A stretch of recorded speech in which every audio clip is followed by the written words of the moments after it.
Saya banyak mendengar dan juga saya mendengar langsung bagaimana gerakan-gerakan yang sampai kadang-kadang masif di masyarakat, terutama boleh dikatakan dikategorikan masuk dalam rasis, yaitu mengusir para habaib Ba'alwi dari NKRI. Di sini saya mengajak antum semuanya agar pakai naluri akal yang cerdas. Sebagai WNI, hendaknya datangilah DPR RI atau ke Presiden Republik Indonesia memohon agar imigran keturunan Yaman yang sudah ratusan tahun di sini dideportasi dari NKRI. Semoga berhasil. Dan juga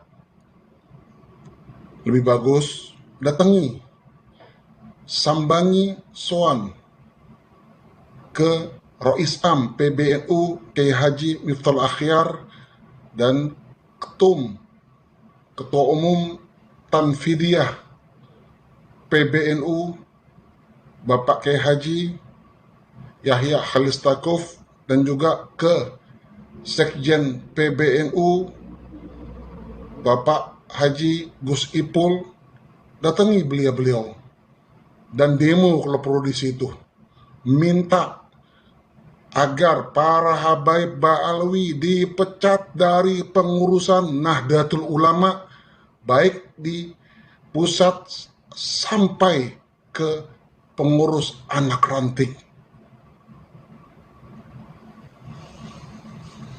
Gak usah berkuar-kuar di media, gak usah berkuar-kuar mengusir habaib Ba'alwi. Saya orang pertama apabila DPRI memutuskan, apabila Presiden Republik Indonesia mendukung, apabila Wapres mendukung agar imigran keturunan Yaman, yaitu dari habaib Ba'alwi, diusir dari NKRI, saya orang pertama dan saya siap dipecat sebagai wakil ketua Tanfidiyah PWNU DKI Jakarta. Nah, top kalau kita ngerti sebagai anak bangsa bahwa negara ini negara hukum, negara ini bukan negara yang amburadul dan bukan atas kekuatan otot, tapi kekuatan otak, dan negara ini adalah negara yang dipenuhi dengan undang-undang yang berlaku di NKRI ini. Pahamilah bagaimana caranya mengusir, bagaimana caranya mendeportasi. Silakan datang ke DPR RI atau ke Menteri Kehakiman dan HAM, monggo, jangan ragu-ragu. Jadi mainnya itu nggak nanggung. Jadinya kalau main nanggung ya repot. Kayak begini akhirnya. Top. Kalau bisa ngusir Ba'alwi dari NKRI, top. Udah. Top, saya yakin udah. Siapapun orangnya, silakan. Jangan berkoar-koar, datangi DPR RI, datangi di MPR, datangi Presiden Republik Indonesia, datangi Wapres. Insya Allah kalau dikabulkan, monggo dikabulkan, dan saya siap hengkang dari NKRI. Mudah-mudahan antum semua mengerti, jangan sampai kita sebagai umat Nabi Yuna Muhammad ada pertumpahan darah, ada yang saling gesek-menggesek, yang tepuk tangan orang-orang yang tidak ingin NKRI utuh dan NKRI bersatu.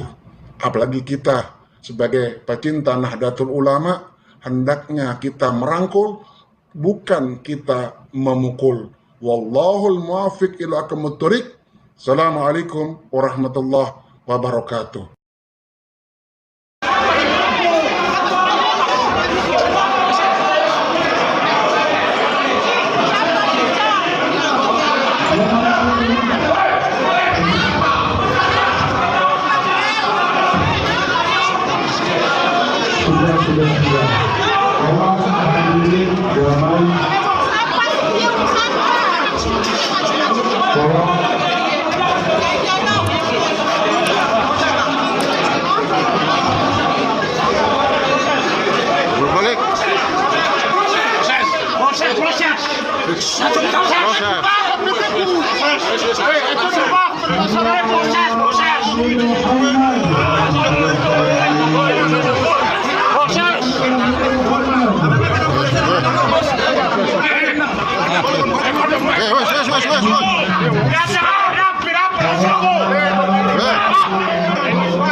Nah, diulang Kiai.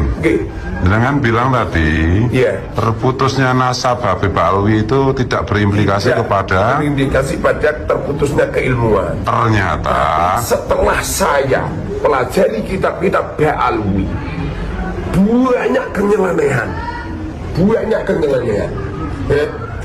beberapa kisah-kisah khurafat, banyak beberapa fatwa-fatwa yang ngawur. Seperti contoh ya, ada kitab kitab Alwi terkenal itu di Indonesia yang terkenal. Itu di situ beliau berfatwa hukumnya tidak boleh menikahi Syarifah, Habibah nggak boleh. Nah ini sehingga saya itu perkiraan atau husnudzon saya dibalik terputusnya silsilah, tidak terputusnya keilmuan. Jebul enggak juga. Justru terputusnya silsilah juga akan merembet pada terputusnya keilmuan. contoh di Simtud Duror di Risalah contohnya ya di Simtud Duror ya. Simtud Duror itu ada sebuah perkataan yang artinya begini. Habib Ali Al-Habsyi menerangkan bahwa Rasulullah itu dulu di waktu pembedaan dada, Habib Ali mengatakan bukannya mahal seton itu dibuang, bukan, tapi yang tadinya sudah bagus kemudian ditambahi kebaikannya. Ini bertentangan dengan cerita yang disampaikan oleh Rasulullah di Sahih Bukhari dan Sahih Muslim, dan di kitab-kitab hadis banyak di mana Rasulullah cerita kalau mahal setonnya dibuang. Sementara di Simtud Duror enggak, mahal setonnya enggak dibuang. Ini ada sebuah kisah yang bertentangan, yang berlawanan, sehingga menurut pemahaman saya, sesungguhnya di saat kita mengatakan terputusnya silsilah Alwi, kalau kita melihat Simtud Duror juga terputusnya keilmuan Simtud Duror. Bahkan ada banyak lah kitab-kitab Alwi yang nyeleneh banyak. Tidak perlu saya jelaskan kecuali kalau ada kitabnya tak terangkan. Jadi terputusnya nasab Habib Alwi itu menjadi pembuka terbongkarnya ajaran-ajaran sesat di kitab-kitab yang karya-karya tulis Alwi. Oh iya, gitu. Di karya-karya tulis Alwi. Setelah saya renungi dengan sungguh-sungguh Kiai.